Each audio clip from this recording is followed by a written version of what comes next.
Good afternoon. It's 1:00 p.m. today, and on April 11th, 2024. This is the Committee on Housing. We have two items on our agenda today: Governor's Messages 700 and 701. This meeting is being streamed live on YouTube. In the unlikely event that we have to abruptly end this hearing due to technical difficulties, the committee will reconvene to discuss any outstanding business.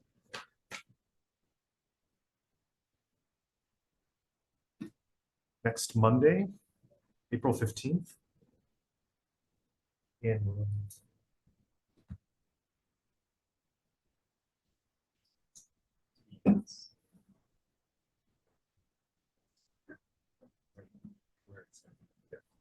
we'll get back to you on exactly which room it's in. And a public notice will be posted on the legislature's website. We have a 1-minute per testifier time limit today.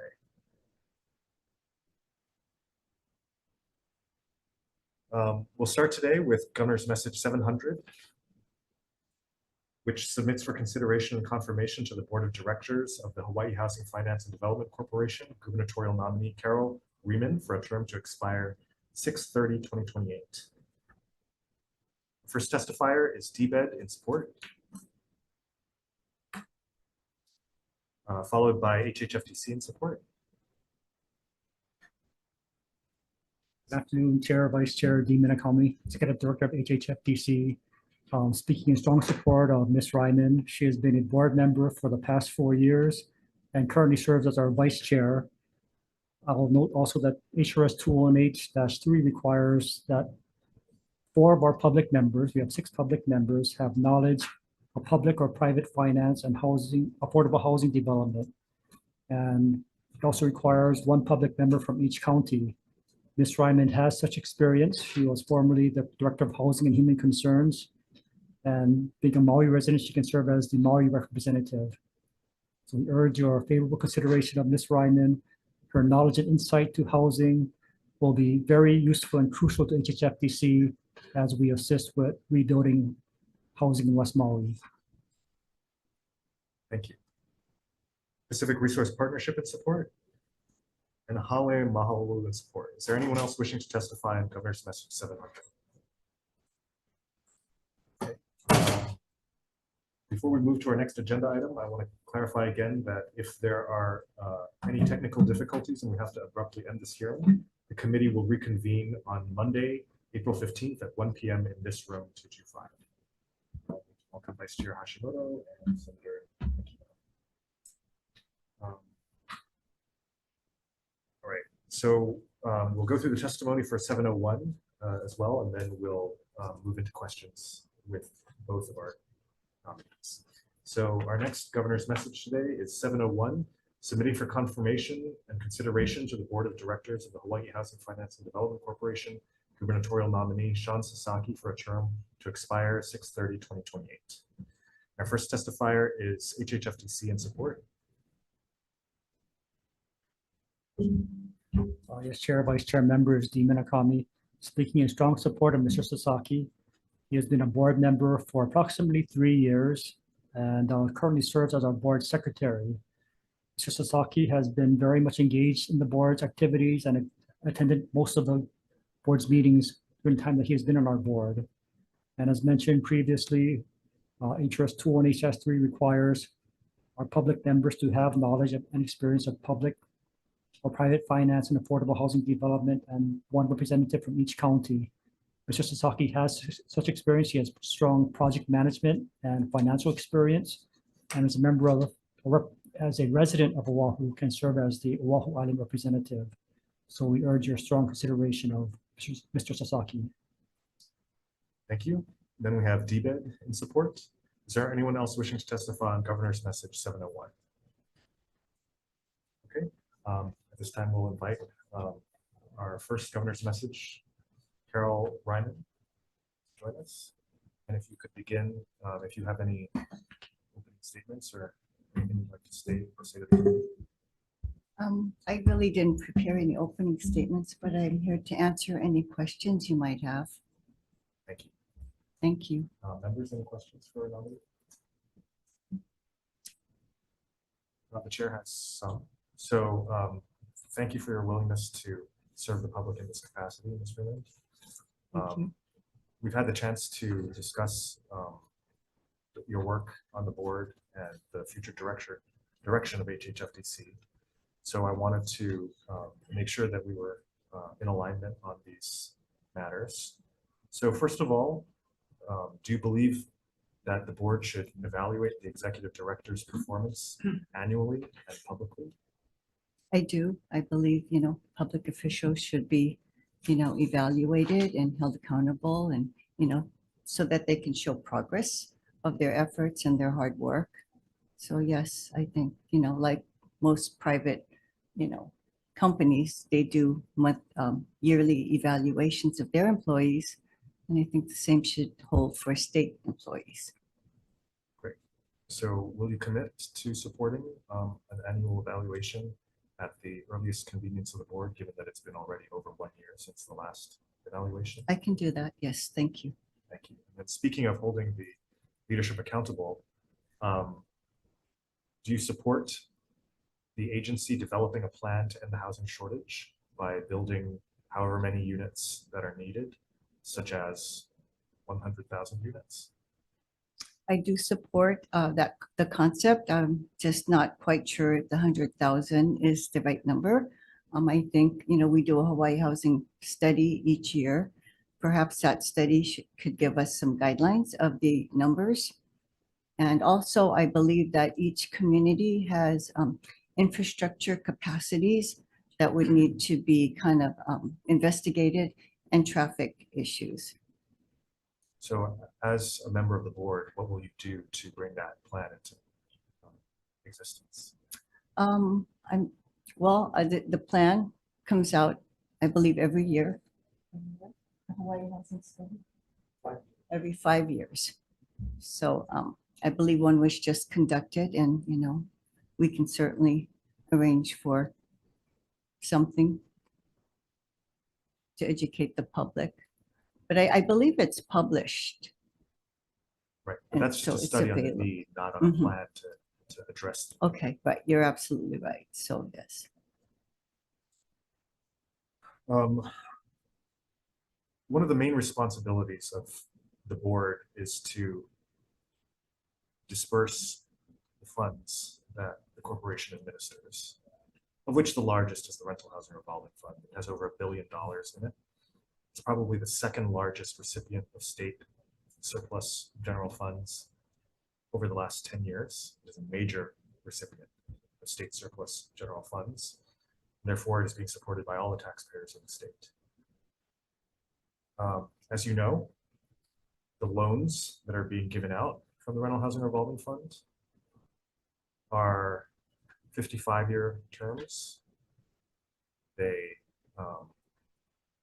first payment isn't due until after the senior bank loan is repaid, which in practice is often year 31.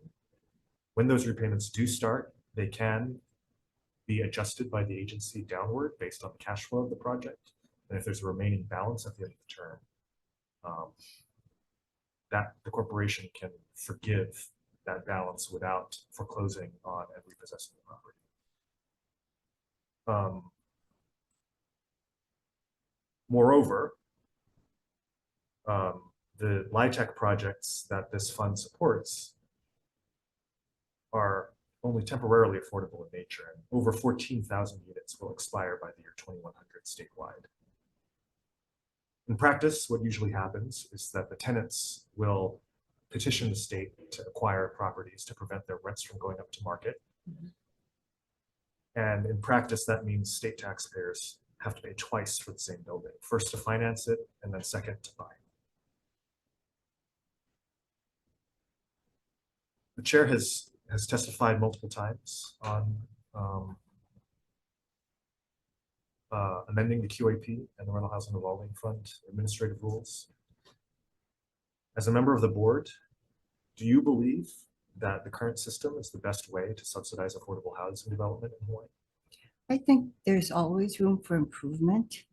And certainly, we can take a look at our options and see how we can make it better. And I do know we, on a regular basis, do evaluate. So, your comments are valid and, welcome. and we certainly would take it into consideration. Will you vote to amend the QAP to prioritize projects that are state or county owned, or if they're privately owned, are perpetually affordable, or use their profits to build more housing, or repay their loans earlier than 55 years? I think that's doable. Yes.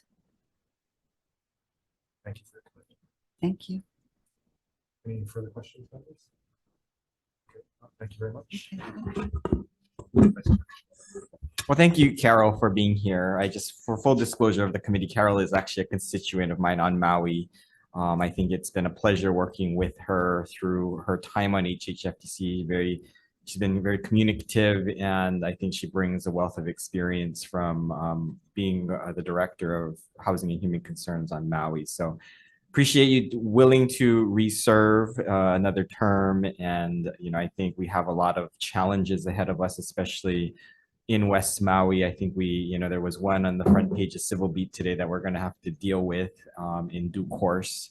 But I think we have to, at the end of the day, think of how, if we can serve as many people as we can with the limited amount of funds that we have available to us. So I think the board needs to stay focused. I think it needs to keep the executive director focused on what the task at hand. And then of course, being creative. So I wish you the best of luck, but thank you, Carol, for being here.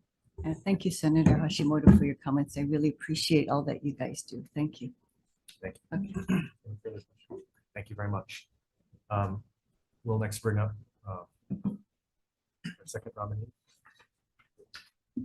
You want to make any comments or statements? I didn't have anything prepared, Senator, but I'd just like to thank the committee for consideration to continue serving on the board. Thank you. Well, you heard the questions that I just asked your colleague, and so let me repeat them again briefly for you.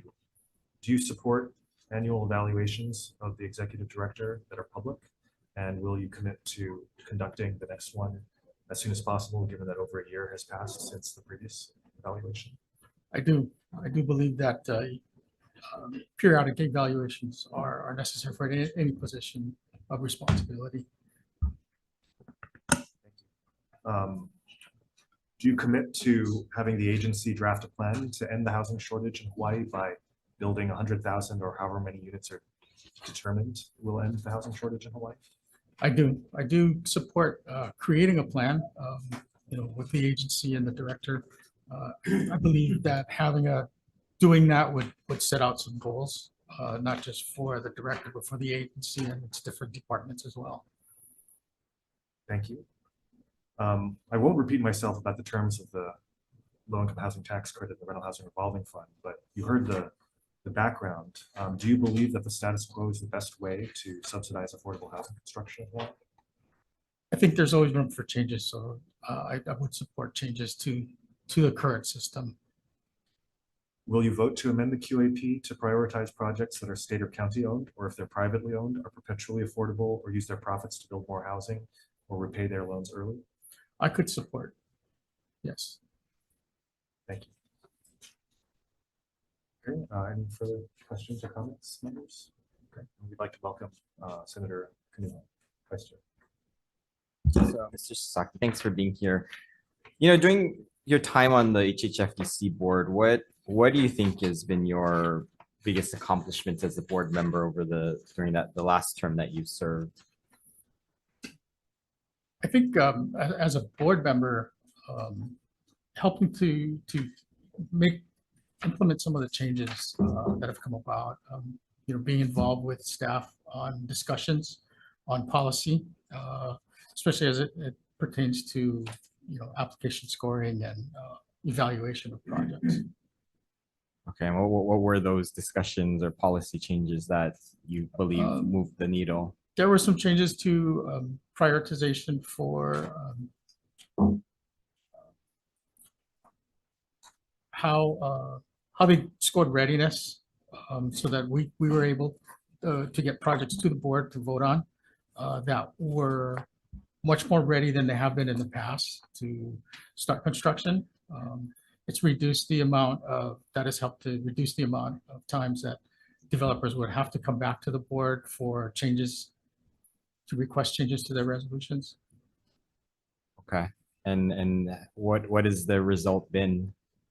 Have you seen any metrics to see that it's improved, or? I have not seen metrics, but just in reports given to the board and in our monthly meetings, I've seen projects that are in the field much quicker than when I first started. There were times when, early on when I first started with the board, we would not see projects in the field actually in construction for sometimes a year or two, but we're seeing a much shorter lead time from the time that we vote on them to the time that things are actually happening out there and they're breaking ground. So what is your opinion on how we are developing our own projects internally? Do you feel that that HHFDC is taking enough leadership to develop projects, or do you think there's room for improvement?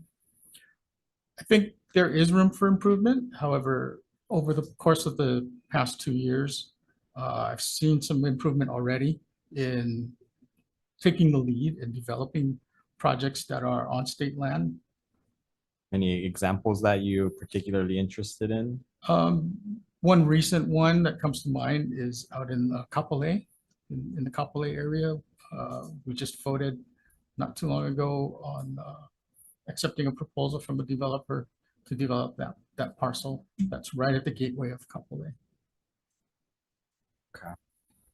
So what do you think are the strategies for us to do more than what we're actually doing now? I think there are changes to, the QAP that could be implemented to prioritize different types of projects. You feel like And- there's a sufficient vision of where we're trying to go? I do. I believe with the current leadership that the development branch has, I think they are trying to make change, and changes are starting to happen. What do you think that vision is? To try and get as many units out that we can, and with the help of developers. Yeah. So do you believe that we have sufficient staff members at HHFDC? I do. I'm not intimately involved with their day-to-day operations, so it would be hard, but I see the products that they provide to us in the board meetings. And I feel that they're doing a very good job. Okay, so you don't think that they should be doing more projects then? I think there's the capacity to do more. You think they have the capacity right now to do more? Again, I don't know the intimate workings, but I think there's always room for improvement. Well, I think what I'd like to hear is that being on the board, what is it that you want to get out of being on the board, right? Because I think you've been on the board already. Yes. You want to go for another term, and I think there needs to be some tangible outcomes that is produced from HHFDC in general, but the board needs to understand what is that vision clearly of what we're trying to accomplish. I think what we're trying to accomplish at the legislature is this is the most dire situation that we have is housing, right? Yes. And I think correspondingly, HHFDC needs to act accordingly. I'm not sure if but we've been pushing to make sure that HHFDC can fully staff up, right? To get the correct people that they need and to create a plan of what type of personnel that they need to carry out the vision of HHFDC. But if you're saying that it's fine, I'm a little concerned that the board may not be aware of the intimate workings of what more do they need for us to get to the next level to make sure that we are the development corporation of the state, right? Mm. So you don't have any opinion about that? I mean, I like I said, I would like to see more. I do share in Senator Cheng's wanting to see develop a plan to get to a goal, whether it be 100,000 units or whatever that number may be. That is the vision, I think, to really make a significant movement towards solving our housing shortage. No, I get that. It's just, I think LIHTC isn't the only source of funding that we have, right? There's DARF funding. Yeah. There's, all type of other things that we could be doing. There's the 99-year leases that we're looking at, right? So the questions on the QAP is only one small part of what HHFDC potentially can do. But I think the board needs to have that understanding of what is the possibilities of HHFDC and then push the staff to support pushing the needle forward, right? And so I just want to know that you have that vision of knowing what that understanding is going to be of where you want to go so that you as board members can then push, to make sure that we're heading in that direction, right? Because part of it is actions that you take at the board level, but part of it is the board needs to be articulating what is it that we want to do as a housing entity, right? But I just want to make sure that you have a grasp on that, but I'm trying to get that out of you right now. I do want to see that happen. I mean, I guess I could do more as a board member and interacting with the staff and trying to push those things forward. Yeah, I think the last thing we want to hear from the legislature is that you're a rubber stamp, right? Yes, of course. Because I think this is a very, very critical area that we're trying to focus on here at the legislature, at the governor. The governor's been trying to do a lot of things. Yes. Right. But I think the board needs to play in that, do your role to play your part. Right. I understand. So I hope that you push the needle a little bit, make sure that we understand what the vision is of trying to, create more housing. I think we are the developers of the state. Right. But I think at certain times we've kind of been a little bit more passive when I think now is the time we need to be in the driver's seat versus being more passive. I think, look at the public housing authority. They're trying to develop all these units. They may not be the best people to develop it, but they're still developing it, right? But I think the corporation should be the one actually taking the lead. And so I don't know. Do you have those conversations or thoughts about, maybe the corporation is the one, that should be doing more versus other agencies? I don't know. Do you have an opinion? I do believe that the corporation could do more, and I have seen some improvement in that area over my time. And again, there's always room for more improvement. I think we could do more. Okay. Thank you, Chair. Thank you very much. Any further questions, members? Okay, if not, thank you. I think we can go straight into decision making, if that's all right, members. So, well, let me state for both. I think we should definitely include in the committee report, in the two committee reports, the discussions that we've had in the committee today, including Vice Chair's concerns about staffing needs to address the capacity of the corporation as the housing development arm of the state and adopting a more proactive approach to housing development. In general, the chair wants to note that this committee has worked on a number of these issues for several years now, and that it's the chair's opinion that the corporation could move with much greater speed to address these issues, because every year that goes by is a year that 10,000 or more local people leave the state and their residency in Hawaii comes to an end. And as board members now, for both of you, continuing board members, it's incumbent upon you to guide the direction of the corporation to achieve that end. Otherwise, we're just we're watching as the state disappears before our eyes, one family at a time. So for our first governor's message, GM 700, the chair will recommend that we advise and consent. Any further discussion or questions, members? Okay, if not, GM 700, chair's recommendation is to advise and consent. Chair votes aye. Votes aye. Vice Chair votes aye. Senator Aquino. Aye. Senator Kanuha. Aye. Senator Waz excused. Chair recommendations adopted. Thank you very much. And for GM 701, chair's recommendation again will be to advise and consent. Chair votes aye. Chair votes aye. Vice Chair votes aye. Any members voting with reservations? Any members voting no? With all others voting aye, recommendations adopted. Thank you very much. There being no further business, this hearing is concluded.